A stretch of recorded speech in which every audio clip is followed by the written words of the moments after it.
جو اپنے آپ کو اللہ کے سپرد کر کے اللہ کے ہو جاتے ہیں تو اللہ انہیں اپنے سوا سب سے بے نیاز کر دیتا ہے۔ پھر وہ کسی کے محتاج نہیں رہتے، وہ بس اللہ کے در کے غلام ہو جاتے ہیں۔ وہ صبر کرنا سیکھ لیتے ہیں، اللہ کی رضا میں راضی رہتے ہیں، اور اللہ کی مدد ان کے لیے وہاں سے آتی ہے جہاں سے کسی کے گمان میں بھی نہیں ہوتا۔ پھر ان کے لیے راستے اللہ تعالیٰ خود بناتا ہے۔ سبحان اللہ۔ جسے جب کوئی یہ پوچھتا ہے کہ تمہیں کیوں لگتا ہے کہ وہ تمہاری ساری دعاؤں کو قبول کرے گا، اتنا یقین کیسے؟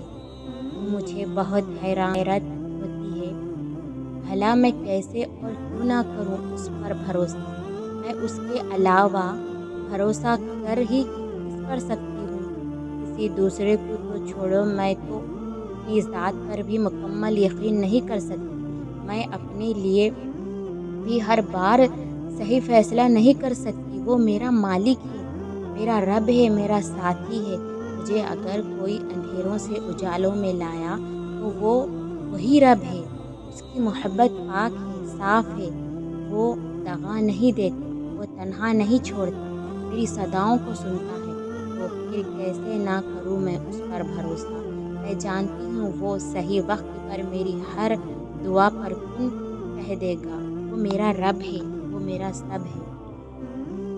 اللہ چاہتا تو فوری اگلے ہی لمحہ آپ کی دعا قبول کر لیتا، لیکن کیا پھر دینے والی ذات کا شکر ادا ہوگا؟ کیا ملنے والی چیز کی قدر ہوگی؟ نہیں نا۔ کیونکہ فوری سب کچھ سوچ کے مطابق ہو جائے تو انسان کا مقصد حیات ہی نہیں ملے گا۔ اسے صرف دعاؤں کی قبولیت کی جلدی لگ رہی ہوگی، لیکن اللہ کی پہچان نہیں ہوگی۔ نہ اپنی ذات کی دعاؤں کی قبولیت میں دیر انسان کو بہت کچھ سکھا دیتی ہے۔ یہ دیر ہی انسان کو انسان بناتی ہے اور پھر مومن بناتی ہے۔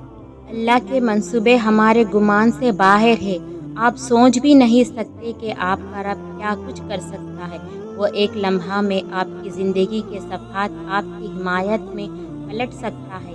آپ کی زندگی جو ابھی الٹ پلٹ ہوئی پڑی ہے، وہ اسے ترتیب دے کر سیدھا کر سکتا ہے۔ تو پھر آپ اتنا گھبراتے کیوں ہیں؟ کیا آپ کو اپنے خالق کے وعدوں پر یقین نہیں؟ وہ اس کائنات کی اسی کی بادشاہت ہے اور وہ ہر چیز پر قادر۔ نماز اور قرآن کے علاوہ بھی اللہ کے ساتھ تنہا وقت گزارے، جیسے دوستوں کے ساتھ مل کر بیٹھتے ہیں، گپ شپ کرتے ہیں، اپنے دل کی باتیں بتاتے ہیں، ویسے ہی رات کو سونے سے پہلے اپنے اللہ سے گفتگو کیا کرے، اپنے دل کی باتیں اللہ کو بتا دیا کرے۔ معجزے ہوتے ہیں، دعا سن لی جاتی ہے، زخم بھر دیے جاتے ہیں، دل جوڑ دیے جاتے ہیں، کن فرما دیا جاتا ہے۔ صرف ایمان، توکل اور صبر کی بات ہے۔ کبھی کبھی میں یہ سوچ کر حیران رہ جاتی ہوں کہ اللہ انسان سے کتنی محبت کرتا ہے۔ اللہ ہمیں بنایا ہے، بہترین صورتوں میں سے نوازتا ہے، ہماری آنکھیں، بال، چہرے کی رنگ کو بالکل توازن کے ساتھ پرفیکٹ بنایا ہے۔ ہمیں رزق ادا کرتا ہے اللہ، جو ہماری چلنے والی ایک ایک سانس کو کنٹرول کرتا ہے، ہمارے گناہوں کو ڈھانپ کر رکھتا ہے۔ اللہ چاہے تو ہمارے گناہوں کو ناراض ہو کر سب کے سامنے لے آئے، لیکن ہمیں دنیا میں سب کے سامنے بے عزت کر دے، لیکن مگر اللہ جو ہر چیز پر قادر ہے، قدرت رکھتا ہے، مگر ہمارے گناہوں کو ڈھانپ کر رکھتا ہے۔ پتہ ہے کیوں؟ کیونکہ وہ 70 ماؤں سے زیادہ ہم سے محبت کرتا ہے۔ بے شک ہار جایا کرو، ٹوٹ مت جایا کرو، پریشان مت ہوا کرو، چلو تھوڑا سا رو لیا کرو، اللہ سے فوری بات کیا کرو، اللہ سے رجوع کیا کرو، وہ احساس پیدا کیا کرو، سب ٹھیک ہو جاتا ہے، وقت لگتا ہے، بس صبر کیا کرو۔